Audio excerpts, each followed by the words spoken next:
The day I ran into Leo again, I saw a young woman being thrown out of his front gate, humiliated and disheveled.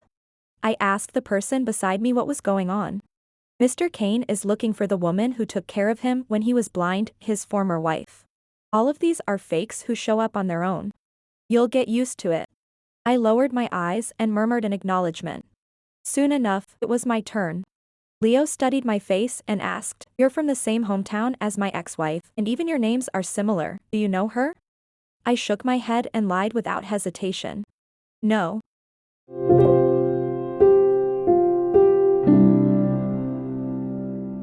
Chapter 1. 2 years after Leo and I divorced, we crossed paths again. This time, I came to his home in the role of a therapist. Before I even stepped inside, I watched another young woman get shoved out the door in a sorry state. "Get out. Don't ever let me see you again." A man's low, furious voice echoed from inside. Leo's assistant looked unfazed. "It happens a few times every month. You'll get used to it. Those women are imposters. Pretending to be Mr. Kane's ex-wife." What? Maybe my shock was too obvious, because the assistant patiently explained. "I might as well tell you. Back when Mr. Kane was blind, he married a woman. Now he's obsessed with finding her. Has he found her? Of course not. Instead, he blows up a few times every month. You know how it is, too many people want his money, so plenty of knockoff versions come crawling in." I followed behind the assistant in silence. The house was enormous, and cold in a way that had nothing to do with temperature. He lowered his voice. "Mr. Kane has a terrible temper. Be patient with him. Otherwise, he wouldn't be paying you this much." What exactly is my job? To get Mr. Kane to let go of his obsession and accept the marriage his family has arranged. As he spoke, we stopped outside the master bedroom. The assistant knocked and put on a syrupy tone. "Mr. Kane, the new therapist is here. Get the hell out. Please calm down.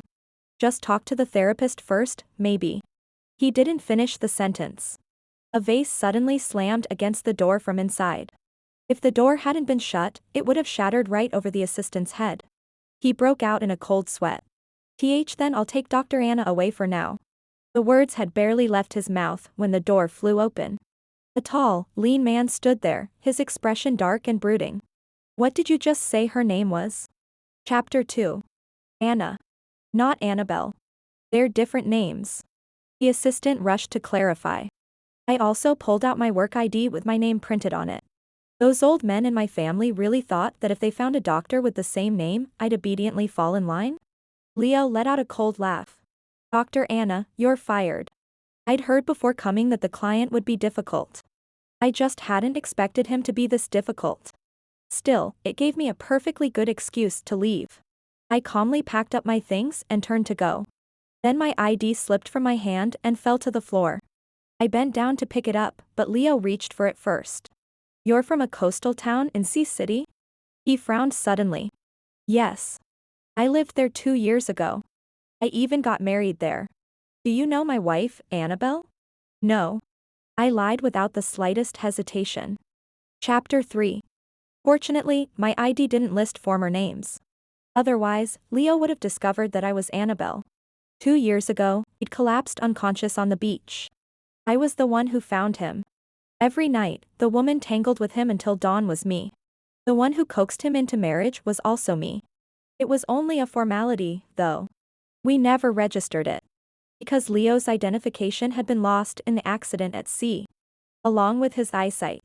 When he suddenly lost his vision, Leo became hollow and lifeless. I stayed by his side and learned Braille with him. Only then did some light slowly return to him.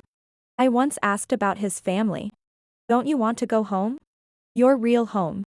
He shook his head. "Like this? Going back would only make me a joke." I didn't press him about what his family was really like, or what had caused the accident. He carried too much weight inside him, and I chose not to pry. I only said, "Whoever dares laugh at you, I'll fight them myself. I've got nothing to lose." He let out a low laugh. Leo let out a low laugh. He brushed a finger under my chin and suddenly leaned in to kiss me. Most of the time, he was quiet. He would sit alone, lost in thought. Only in bed did he turn feral, like a beast unleashed. The old bed creaked and groaned beneath us. I used to worry it might fall apart one day. Unfortunately, that day never came. We went our separate ways before it ever could. Back to the present. I felt a little dazed. The good news was that the high-paying job was still mine. The bad news was that I'd be working right under Leo's nose from now on. When a friend first introduced this job to me, all details about the client had been kept strictly confidential. I knew most wealthy people were cautious about that. They didn't want too many people knowing they had psychological issues. So before the contract was signed, every privacy measure had been carefully handled. Blinded by the salary, I never imagined the patient would be Leo. Or that he'd already regained his sight. Chapter 4. Leo was still in a foul mood. No one stays calm after being disappointed over and over again. While he was on the phone, angrily berating someone, the assistant leaned in and whispered to me, "Why did you say you didn't know? You could have at least lied a little." "How?" I asked. "Just say Annabelle is dead. Wouldn't that put him at ease?" "Are you sure it would put him at ease," I said, "and not get us buried instead?" He fell silent. That was hard to argue with. Just then, the assistant's eyes suddenly lit up, as if he'd spotted a lifeline. "Miss Claire is here. We're saved." I looked up to see Claire striding toward us in a rush. "What happened?" "Another fake ex-wife showed up just now. Mr. Kane's in a terrible mood." "Got it. I'll talk to him." She went into the room with practiced ease and closed the door behind her. A while later, Leo really did stop raging. From inside, I could even hear the sound of calm, measured conversation. The assistant let out a breath of relief. "See? Miss Claire is the only one who can handle Mr. Kane." I asked, puzzled, "Then why does he still need a therapist?" "She's the only daughter of the Collins Group," the assistant said. "This isn't her job." I finally understood. So she's the one his family plans to marry him off to? The assistant had already filled me in earlier. The Kane and Collins families had always been close. The woman the Kane family wanted Leo to marry was Claire. And Claire was more than willing. "You know Mr. Kane disappeared 2 years ago, right?" the assistant continued, clearly enjoying the gossip. "They finally found him, but he'd gone blind. Supposedly from a head injury. But the Kane family has money to burn. They sent him overseas for treatment, and Miss Claire stayed by his side the whole time. If you ask me, Mr. Kane isn't indifferent to her. Otherwise, why would he only listen to her? If it weren't for that ex-wife, the two of them would have been together already." I nodded in agreement. Just then, the door opened. Claire stepped out, composed and unhurried. "And this is?" She glanced at me. "She's the new therapist." "I see. I'll leave him in your care." Claire was about to leave when she suddenly stopped and turned back to look at me. "Have we met somewhere before?" Chapter 5. Of course we had. 2 years ago, Leo had been found by his family and taken overseas for treatment. I waited for him. I told myself that once his eyes were healed, he would come back. Once he could use his phone again, he would contact me. But no matter how long I waited, the one who showed up wasn't him. It was Claire. The moment she stepped into my home, she frowned as she looked around. My God. People actually live in a place like this? Even my dog wouldn't stay here. "Who are you?" I asked warily. "I'm Leo's fiancé." I stared at her in shock. He said he'd never been in a relationship. He was blind and thought he wasn't good enough for me, she said lightly. That's why he wouldn't admit it. Then let him come explain it himself. Oh, don't be ridiculous. Claire looked me over with pity. He's the heir to an investment empire. He has more money than it would take to buy up your entire village and turn it into a seaside resort. You don't honestly think that once he regained his sight, he'd still need you? Just look at what you're wearing. She wasn't lying. I looked up the investment group online. It really was a world far beyond someone like me. Then Claire said, "Have some self-respect. Don't come bothering Leo and me again." I believed her. Because while I was searching, I saw the news about their planned alliance. I changed my phone number and even changed my name, disappearing completely from Leo's world. Only now did I finally learn the truth. The families had merely discussed an alliance. Leo had never agreed. There was no engagement. No fiancé, none of it was real. But that no longer mattered. I'd already seen the gap between us. With or without Claire, Leo and I were never going to work. Back to the present. That Claire didn't remember me was perfectly normal. We'd only met that one time. Luckily, she'd been too busy criticizing my place and my clothes to really look at my face. That was why I could calmly reply, I just have one of those forgettable faces. Claire nodded. You do. She didn't pursue it any further and left. Chapter 6. Later, I even asked the assistant about it. For example, whether Leo had ever gone back to that coastal village to look for clues. He did, the assistant said. But there's barely anyone left there now. Just a few elderly people who can't even speak clearly. I finally let out a breath. That village had once survived on fishing. Later, people moved into town and turned to tourism. Fewer and fewer residents remained. Those who had ever seen Leo and me together were very few. I started working. Every day, I kept my voice low and tried to guide Leo through his sessions. He didn't cooperate. He watched me in silence, dark and guarded. As if I were performing a one-woman show. Until one day. I knocked on Leo's door as usual. Fully prepared for yet another session to go nowhere. But then, for the first time, Leo spoke. Third year. What? 3 years ago today, my wife saved me on that beach. Leo fell silent. I was used to it and lowered my head, continuing to write my session notes. After a long while, I suddenly realized Leo was standing right in front of me. He was squinting slightly, studying me. My heart skipped. Then I heard him ask, how do you know we never registered the marriage? I don't remember telling you that. Chapter 7. Damn. One slip, and I'd exposed myself. I forced myself to stay calm. I heard it from the person who referred me. You're lying. I never told anyone. Not even my father. A bead of cold sweat slid down my spine. Then I must have remembered wrong. Mr. Kane, my reasoning was simple. A marriage certificate would list an ID number. With your resources, if you had that number, finding someone wouldn't be this difficult. So I guessed you probably never registered the marriage. I looked up and met Leo's gaze steadily. Am I wrong? Leo smiled faintly. You're very smart. But he had no intention of letting it go.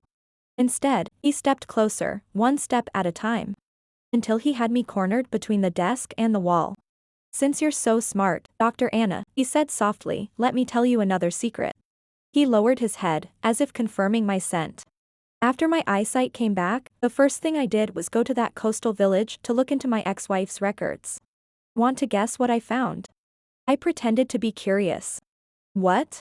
There is no Annabelle in that village at all. Chapter 8. The records show that there has never been anyone named Annabelle there, Leo said slowly. Not in the past. Not now. I gripped the corner of the desk so hard my fingers went numb. My heart was pounding, as if it were about to burst out of my chest. How was I supposed to respond? With confusion? With shock? Or should I show concern for an employer who was clearly on the verge of losing his mind over the result? Which reaction was the right one? Before I could decide, salvation arrived. Claire shoved the door open, fury written all over her face. What are you two doing? She had clearly misunderstood. From her angle, Leo's posture looked exactly like he had me pinned against the wall. I took the chance to step back 3 paces. This isn't what you think. It's exactly what you think, Leo said. We spoke at the same time. I stared at him in disbelief. What nonsense are you talking about? He looked lazy, completely unconcerned. Claire, my private life isn't your business. But we're about to get engaged. Leo cut her off. That's not happening. You're the only daughter of the Collins family. Surely you wouldn't be interested in a second-hand man like me. His tone was casual, almost flippant. But the more indifferent he sounded, the more wronged Claire looked. Even when Leo reduced himself to damaged goods, he still couldn't bring himself to choose her. I don't care about your past, Leo. As long as you're willing to accept me. You seem to have misunderstood something, Miss Collins. I tolerate you because you were the last person to see Annabelle. You said you could help track down information about her, so I allowed you free access. And now? Where is that information? How long have you made me wait for nothing? Claire had no way to refute that. So she turned her attack on me instead. And what about her? Getting involved with her own patient, this is a clear violation of professional ethics. I'm going to have Mr. Kane fire her. Leo stepped forward and placed himself squarely in front of me. My personal affairs are none of your concern, and my doctor has even less to do with you. His expression was cold, devoid of any lingering sentiment. Say one more word, and I'll make sure you never get your fairy tale life among the elite. Claire's face drained of all color. Every calculation in her mind had been laid bare by Leo. The Collins family was little more than a paper tiger now, on the brink of collapse. That was why her parents were so desperate to push this alliance. Claire was desperate, too. She had never lived in poverty. Could a two-bedroom apartment really be livable? Was cheap takeout even meant for humans? Just thinking about it was terrifying. Before her family's finances collapsed, she had to leap into the upper class and secure her standard of living. People said she was deeply in love with Leo. Only she knew the truth. What she loved wasn't him, it was the Kane family's power and wealth. It turned out Leo had seen through it long ago. Chapter 9. After that, Claire rarely came to Leo's house. On the few occasions we ran into each other, she would look at me with a mocking gaze. As if I were the kind of woman who would crawl into her employer's bed just to cross class lines. She was free to think whatever she wanted. Over the course of 2 months, I gradually came to understand Leo's temperament. Dark. Volatile. And yet, with me, he was oddly considerate. For example, when I mentioned wanting to learn golf, Leo took me straight to the Kane family's private course. And he taught me himself, patiently and without complaint. Because of that, the staff at the course all began to look at me differently. Anyone could tell what they were thinking. That I was being treated as a substitute. Even I wondered if that was the case. Leo shut it down immediately. A substitute? Nonsense. I would never look for one. No one in this world can replace my wife. Saying that is disrespectful, to you and to her. Then why are you so good to me? I asked. We're just employer and employee.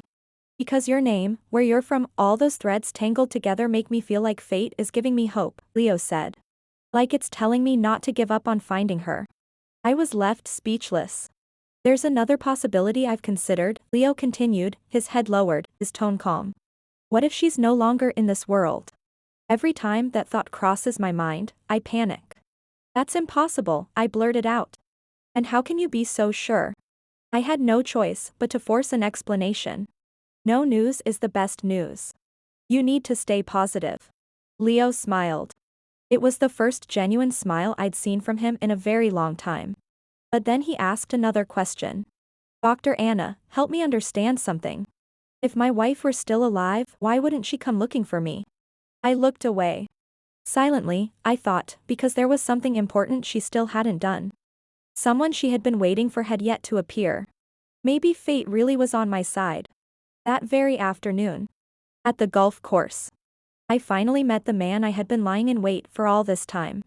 His name was Victor. Chapter 10. Victor. I studied the man in his 30s standing before me, rolling his name over and over in my mind. Leo called him his uncle. He was refined and well-mannered, handsome in an understated way. Just like the photos I had seen before. Victor walked over and greeted Leo warmly. Long time no see, nephew. How are your eyes now? Much better, Leo replied, standing before him, his usual sharp edge noticeably dulled. And your health? Everything else okay? All normal. Did you like what I had sent you last time? I picked it up abroad. I loved it. You've always had great taste, uncle. You know exactly what I like. The two of them looked close. I'd heard that Leo's father, who controlled the entire family empire, had never paid him much attention growing up. It was this uncle who had always looked out for him instead. After a few exchanges, Victor finally noticed me. And who might this be? My therapist, Leo said. Oh, Dr. Anna. I've heard so much about you, Victor said with a smile. I didn't expect you to be this beautiful in person. I immediately broke into a bright smile. Mr. Kane, I've admired you for a long time. Oh. You admire me? I loved your books back in college. I even collected the whole set. So you're one of my readers. Victor pulled out his phone with an easy laugh. Add me. I'll sign one for you next time. Thank you. Leo looked at me, clearly puzzled. He probably couldn't understand why I'd suddenly changed my demeanor. I'd never been this enthusiastic in front of him. But I didn't have a choice. I forced myself to keep smiling, because it was the only way to suppress the urge to drag Victor down with me right then and there. After Victor left, Leo began questioning me. So you're a fan of my uncle's books? Yes. Then why have I never heard you mention it? There wasn't really anything to say. You didn't look like a reader just now, he said flatly. You looked like you were auditioning to become my aunt. I didn't answer. Instead, I asked, what do you think of your uncle? Why are you asking that? Don't tell me you're actually interested in him. When I stayed silent, Leo continued, I should warn you, my uncle may look young, but he's 37. He's never married, but he's had plenty of girlfriends. Wealthy men like that who stay single that long? They're the most calculating.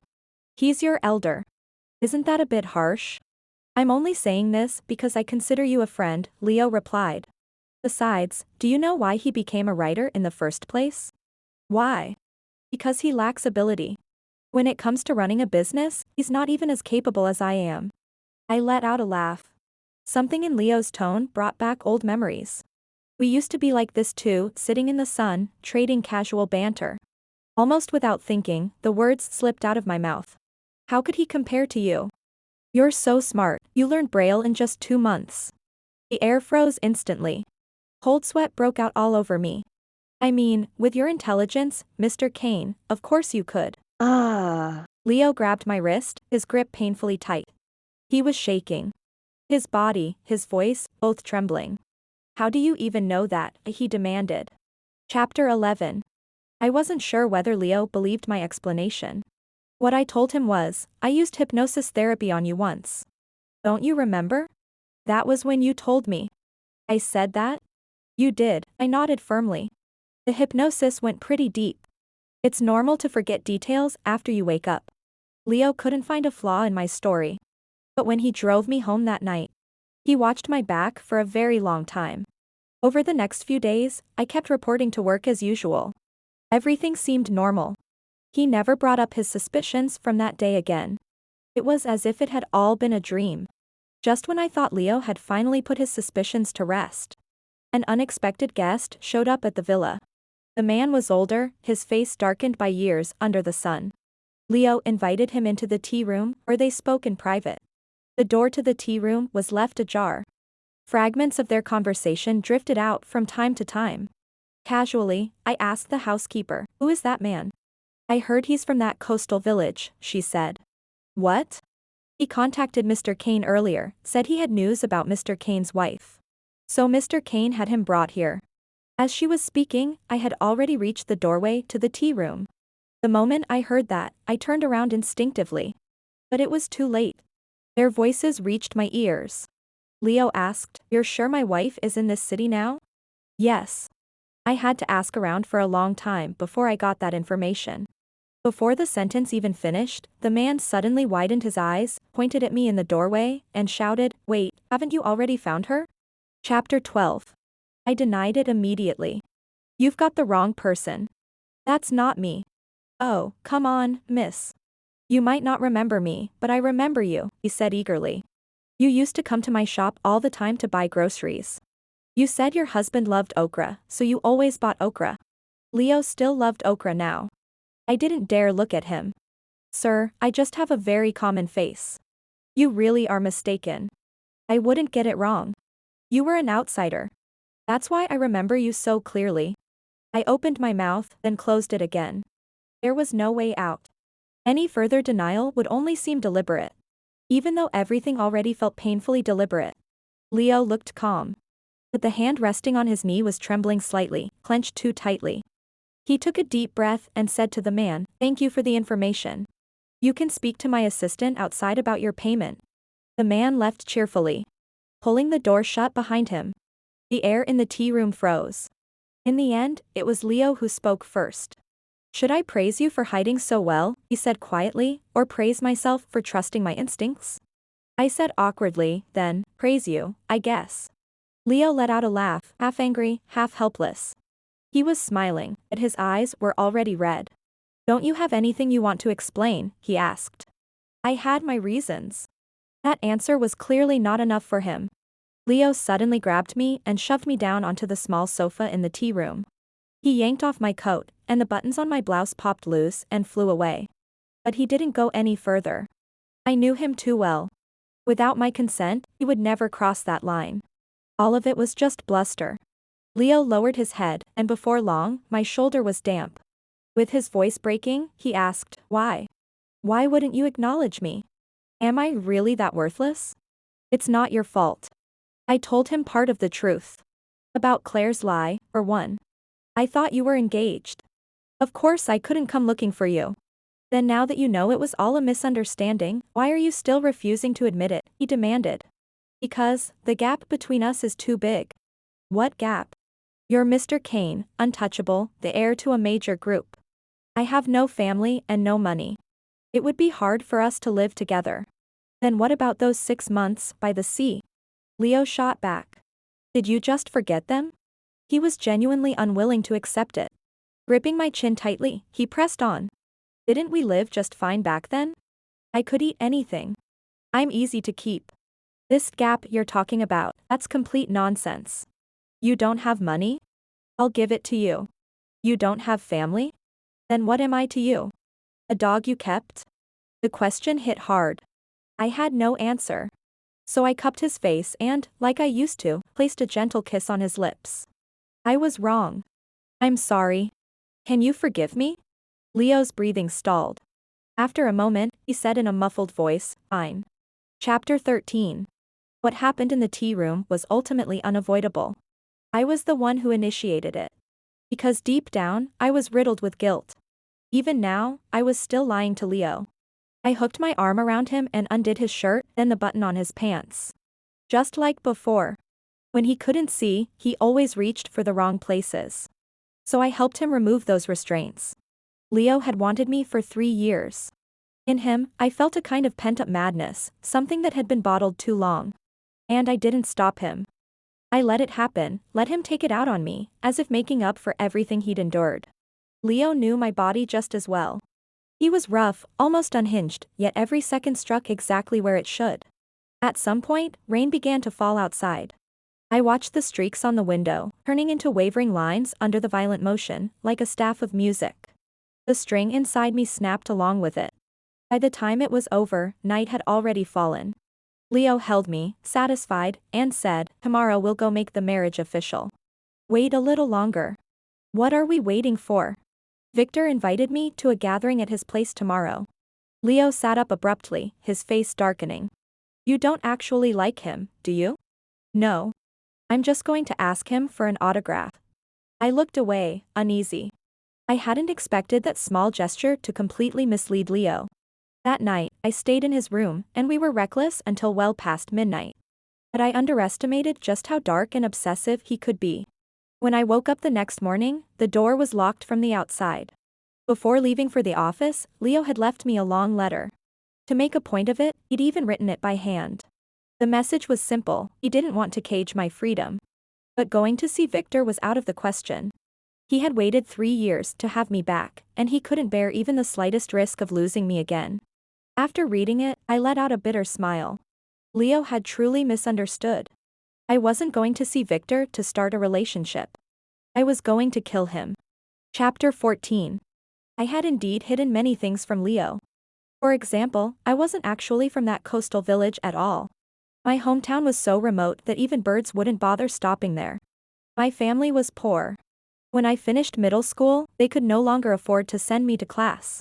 I didn't think I had much talent either, so I drifted through my days without direction.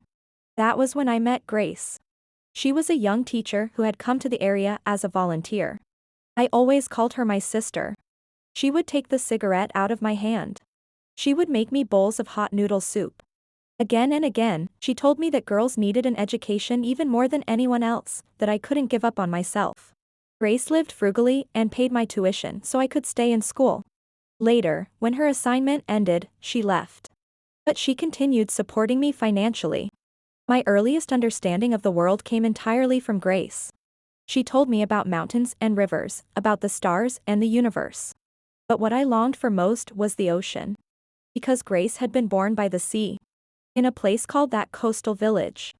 I swore that one day, when I grew up, I would go see it for myself. Later, I was admitted to a very good university. Grace mailed me a key. She said, I left the village when I was in middle school, but the old house is still there. When you grow up, if life ever feels too heavy, go breathe in the sea air. Treat it like your own home. Stay as long as you like. I kept that key with me all those years, but never had the chance to go. About 4 years ago, Grace messaged me. I'm in love. I think I've finally met the right person. She sent me a photo. In it, Victor looked refined and elegant. He's my favorite writer. We met at a book club. He's really, really good to me. Shh. He's a public figure, so keep it a secret. It was obvious how much she liked him. Not long after that, Victor proposed. Everything seemed so smooth, so perfect.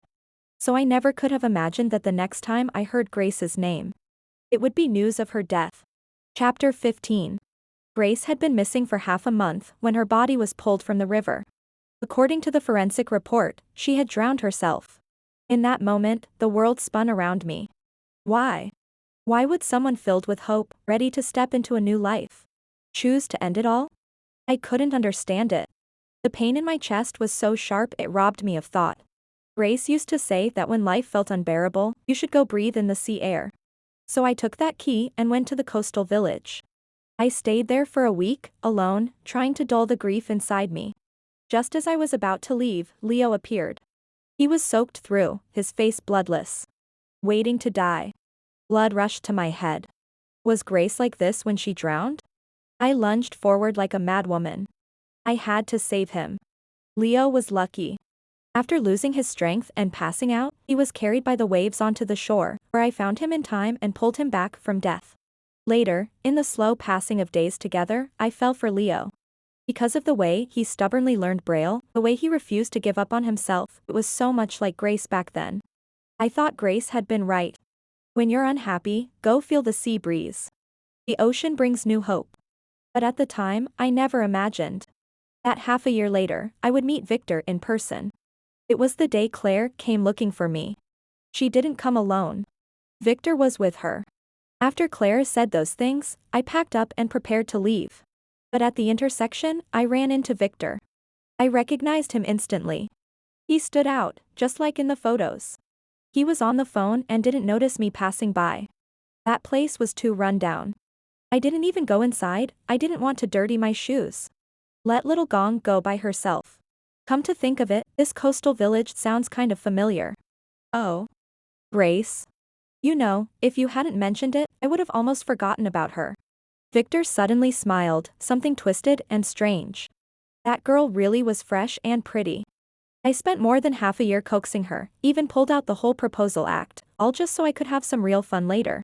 What a shame, just a few extra people got involved, and she ended up being played to death. It felt like a thunderbolt struck me.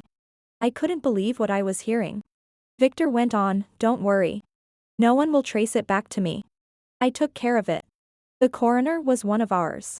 In that instant, the question that had haunted me for so long finally unraveled. Grace hadn't jumped into the river.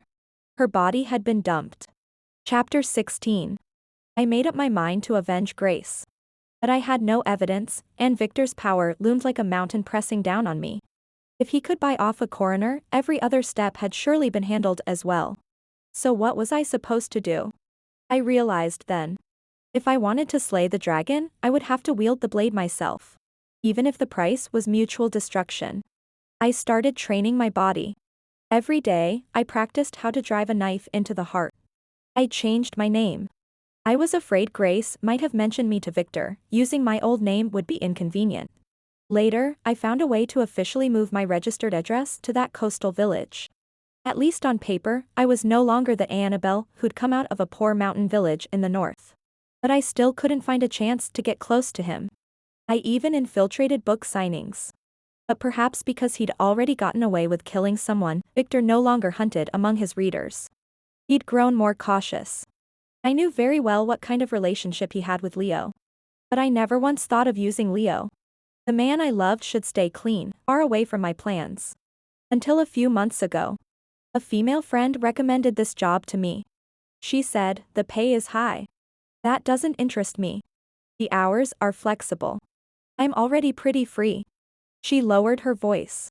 The employer is connected to the person you care about. I'll take it. When do I start? The day we parted, she called after me. Anna, this is as far as I can help you. The rest of the road, you have to walk alone. I know. Thank you. If the police ever come asking, swear you don't really know me. With reddened eyes, she hugged me. I hope you succeed. And I hope Grace can finally rest in peace. At the time, I never imagined. After all the twists and turns, the line I ended up walking would still lead back to Leo. Chapter 17. Victor never went anywhere without bodyguards.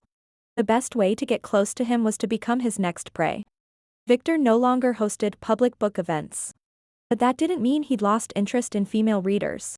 So that day at the golf course, I pretended to be infatuated with him. From then on, I messaged him every day, pouring out my feverish admiration. As expected, Victor grew impatient and invited me to a private party at his place. Leo had only locked the door.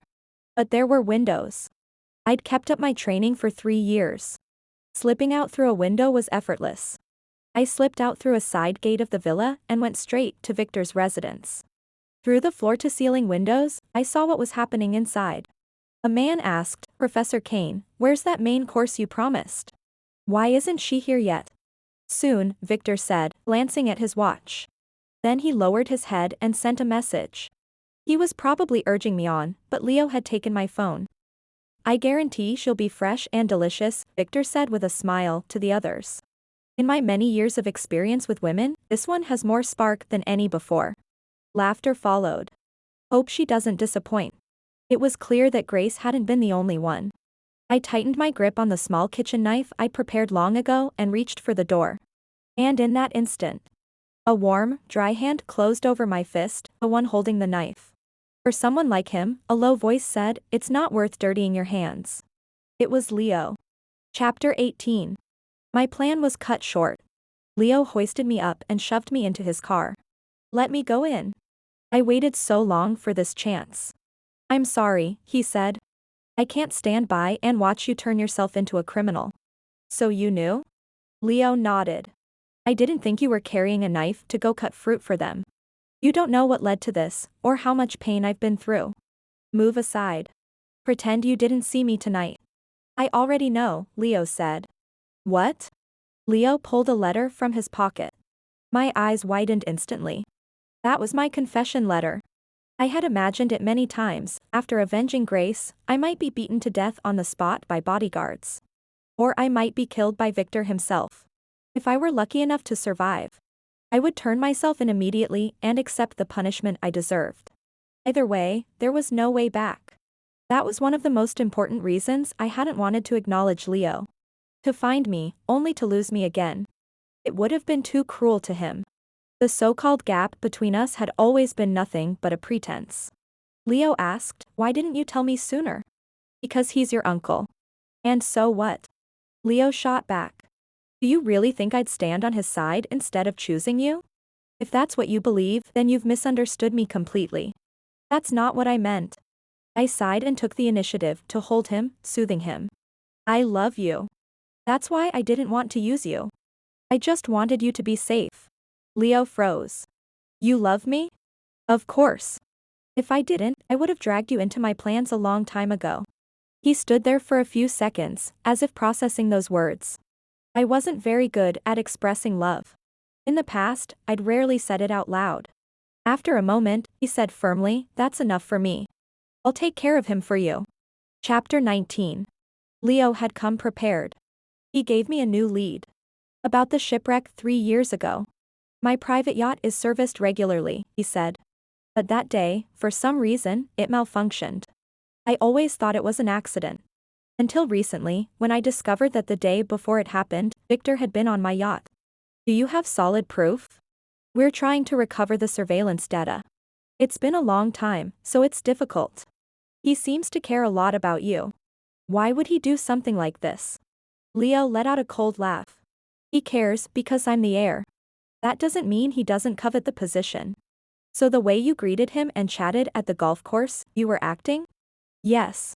Until I have evidence, I won't let him sense anything. A sudden spark lit up in my mind. You have a lot of connections and eyes everywhere, I said. You should be able to uncover other things too, right? Leo looked at me. What do you want me to investigate? Grace's real cause of death. Her body has already been cremated, Leo said. We'll have to start from other angles. Right. Like where the incident actually happened, who was there, any visitor logs. And drugs, Leo added. That was an angle I'd never considered. You think they might have been using illegal substances? More than that, he said. I suspect they also drugged the women. Yes. Grace was calm and intelligent. If she'd sensed something was wrong, she should have found a way to get out. Unless she wasn't fully conscious.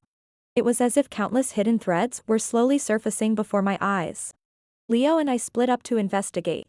He looked into the yacht incident from start to finish. I dug into the details of Grace's case on the day it happened.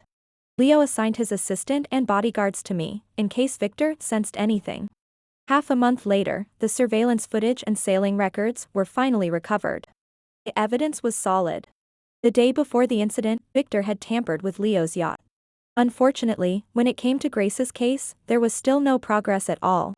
Chapter 20. The truth behind the yacht accident came to light. Leo confronted Victor first. At a family gathering, Victor was pressed so hard he looked visibly shaken. Mr. Kane stared at his younger brother in disbelief. Victor was much younger than him, a child their parents had late in life. The whole family had doted on him. No one had imagined they'd raised him into someone so ruthless.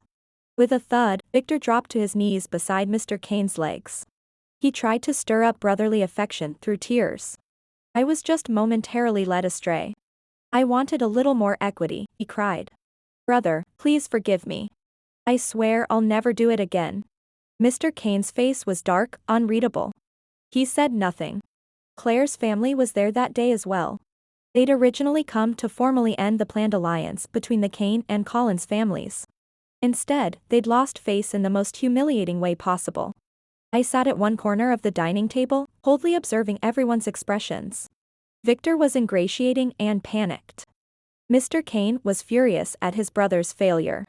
Mr. Collins looked detached, as if it had nothing to do with him. And Claire. Something was off.